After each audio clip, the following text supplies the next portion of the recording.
तो पिछली वीडियो के अंदर गाइस हमने काफी सारी चीजें देख ली थी स्ट्रिंग के बारे में। स्ट्रिंग को कॉन्कैटिनेट कैसे करते हैं किसी दूसरी स्ट्रिंग के साथ, और स्ट्रिंग को कॉपी कैसे करते हैं किसी दूसरी स्ट्रिंग में। ओके, और हमने अपने खुद के फंक्शंस भी बना लिए थे, है ना।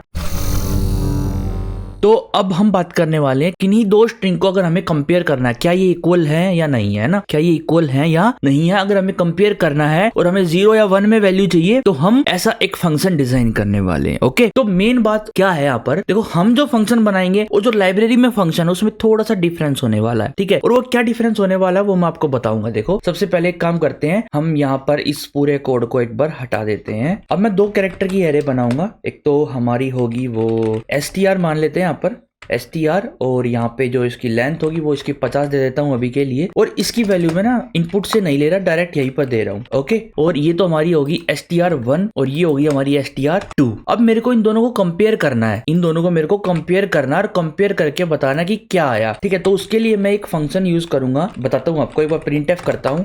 printf में हम क्या करेंगे, %d लगाएंगे यहाँ पर, और हम 0 या 1 में आंसर लेंगे, 0 या 1 में आंसर लेंगे। और यहाँ पर मैं लिखने वाला हूँ strcmp, ठीक है, CMP। ये स्टर मतलब कि CMP मतलब कंपेयर, स्टर मतलब कि स्ट्रिंग, CMP मतलब कि कंपेयर, स्ट्रिंग को कंपेयर करना, ठीक है। अब यहाँ पे मैं str1 दे देता हूँ और यहाँ पे मैं str2 दे देता हूँ। ओके, और इसका आंसर अब हम यहाँ पर लेने वाले हैं। सेमीकोलन लगा देते हैं एक बार अपनी हर एक स्टेटमेंट पे, और अब हम चलाते हैं इसको, इस अपने प्रोग्राम को एग्जीक्यूट करते हैं। और यहाँ पे आया 0। 0 का मतलब है कि जो हमारी स्ट्रिंग है उनमें कोई एरर नहीं है, मतलब कि दोनों की दोनों स्ट्रिंग बिल्कुल सेम है। अगर मैं थोड़ा सा भी चेंज कर दूंगा ना यहाँ पर, अगर मैं इसमें छोटा सी कर देता हूं तो अब देखना क्या आंसर आएगा। यहाँ पर -1 आ चुका, ठीक है। और अब अगर मैं इसमें कुछ भी जोड़ दूं, कुछ भी मतलब उल्ट पुल्ट कर दूं, तो ये इक्वल नहीं है, तो ये इक्वल नहीं है, ये अपने हिसाब से आंसर देता है। अगर मैं यहाँ पर इस सी को मैं बड़ा कर देता हूं और इस सी को मैं छोटा कर देता हूं यहाँ, ओके। और अब मैं अगर रन करूं तो क्या आपके हिसाब से क्या आएगा, तो ये देखो यहाँ पे 1 आया है। देखो अब इसका मतलब क्या है, ये जो आंसर दे रहा है हमें, ये 0 1 -1 में दे रहा है। अब ये 1 -1 कैसे दे रहा है, ठीक है।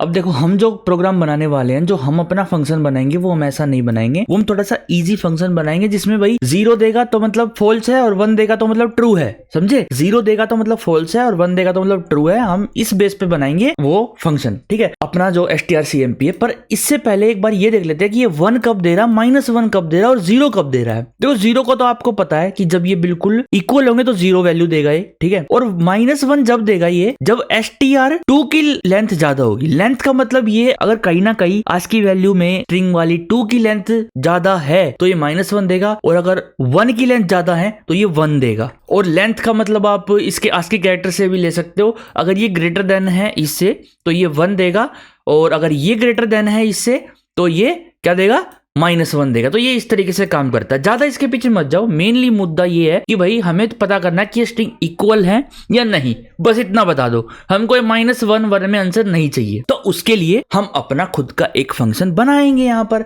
अब वो कैसे बनाएंगे वो हम यहाँ पर बनाएंगे। देखो पहले मैं डेफिनेशन देता हूँ, इंट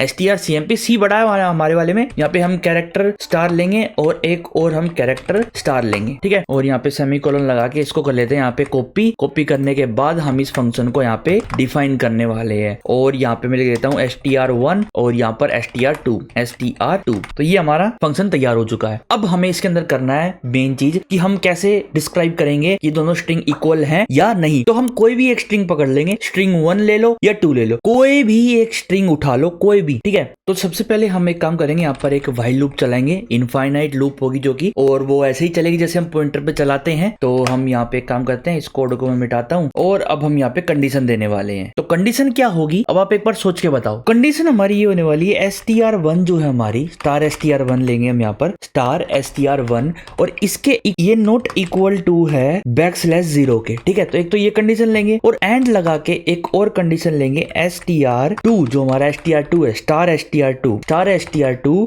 नॉट इक्वल टू \0। तो ये हमारी कुछ कंडीशंस होने वाली है। यहाँ पर आपको थोड़ा सा ध्यान देना पड़ेगा कि ये कंडीशंस मैंने ली है तो कौन सी ली है और क्यों ली है ना। तो ये देखो ये कंडीशन तो मैं लेता ही हूँ। अब 2 स्ट्रिंग है और हमको इनको कंपेयर करना है ना, तो दोनों में से हमको क्या पता कि कौन सी छोटी कौन सी बड़ी, हमें नहीं पता ना। तो हम यहाँ पे दोनों की कंडीशंस लेंगे, कोई भी पहले अगर छोटी है, ठीक है, कोई भी अगर बंद होगी तो वहीं पर हम अपनी लूप को बंद कर देंगे, ठीक है। कोई भी दोनों में से जोन सी भी छोटी हुई अगर वो बंद होगी तो हम बंद कर देंगे। देखो इसको हटा देता हूँ, ठीक है। है। तो अब यहाँ पर आपको क्या करना है, ठीक है, मैंने ये जो है छोटी कर दी स्ट्रिंग ताकि मैं आपको एग्जांपल दे पाऊं। अब देखो मान लो ये स्ट्रिंग छोटी है, str1 छोटी है, ठीक है, ये तो 5 कैरेक्टर के बाद बंद हो जाएगी, तो ये लूप बंद हो जाएगी वहीं पर। फिर बाद में हम कैसे चेक करेंगे, यहाँ पर तो चलो हम एक कंडीशन लगा देंगे, if star str1 equal sorry note equal star str2। तो यहाँ पे हम क्या करेंगे, यहाँ पे हम रिटर्न करवा देंगे रिटर्न 0। इसका मतलब है अगर कहीं पर भी बीच में कोई भी कैरेक्टर मिसमैच हुआ दोनों में से, इसका मतलब तो आप समझ रहे हो ना कि इसका कैरेक्टर और इसका कैरेक्टर अगर मिसमैच हुआ तो वहीं पर रिटर्न हो जाएगा, वहीं पर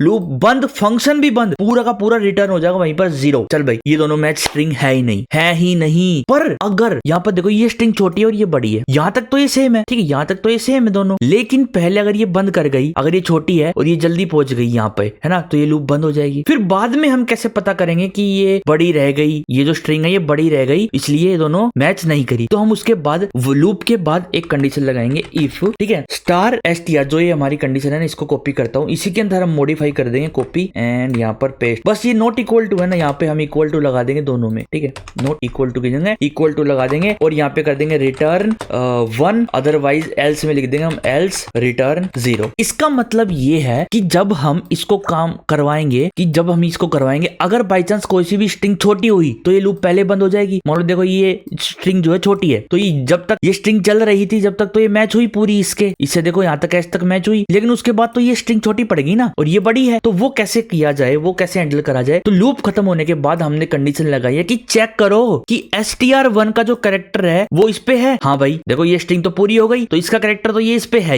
ही बिल्कुल आसानी से, और इसका भी इस पे होना चाहिए, मतलब कि ये स्ट्रिंग भी एंड होनी चाहिए। अगर ये एंड नहीं हुई तो ये पूरी सिचुएशन क्या हो जाएगी, फॉल्स, और फॉल्स होते ही एल्स पे प्रोग्राम चला जाएगा और रिटर्न हो जाएगा 0, मतलब कि फॉल्स, ठीक है। और अगर ये दोनों है तो मतलब कि ट्रू है, ओके। अब यहाँ पर एक गलती हो रहा है हमारी, यहाँ पर हमने str1 में प्लस नहीं कर रखा और str2 में भी हमने प्लस नहीं कर रखा था, वरना हमारा जो एरर है वो आ जाता। देखो यहाँ पे मैंने बड़ा सी लिख दिया है। अब मैं इसको रन करता हूँ, देखो अब हमारा प्रोग्राम अलग आंसर देगा, 0 देगा जब स्ट्रिंग मैच नहीं हो रही होगी, ठीक है। अब जैसे ही मैं इनको मैच करवाता हूँ CODE, तो हमारा देगा ट्रू, मतलब कि 1। क्या आंसर आएगा अब हमारा 1, देखो ये मैच हो गई। अब आप किसी भी कैरेक्टर को छोटा बड़ा करके देख सकते हो। अब हमारा खुद का फंक्शन strcmp काम कर रहा है यहाँ पर, देखा आपने। तो ऐसे आप अपने खुद के फंक्शंस भी बना सकते हो। और आज की इस वीडियो में गाइस इतना ही था। अब हमारी जो स्ट्रिंग है वो लगभग कंप्लीट हो चुकी है। जो बाकी के 1-2 फंक्शंस है वो आप अपने खुद ट्राई कर सकते हो, ठीक है, खुद ट्राई करो और अपना लॉजिक क्रिएट करो। अब आगे आने वाले ट्यूटोरियल्स में हम और आगे देखेंगे सी के अंदर। और गाइस अगर आपको वीडियो पसंद आई तो वीडियो को लाइक करो, स्मैश दैट लाइक बटन, और कमेंट करो गाइस। अगर आपको कोई भी डाउट हो तो आप कमेंट कर सकते हो, और डिस्क्रिप्शन में लिंक है टेलीग्राम चैनल का, आप वहां पर जाकर उसको ज्वाइन कर सकते हो और वहां पे भी अपने डाउट पूछ सकते हो। तो गाइस मिलते हैं फिर आपको नेक्स्ट वीडियो के अंदर। तब तक के लिए guys bye bye, see you in next video.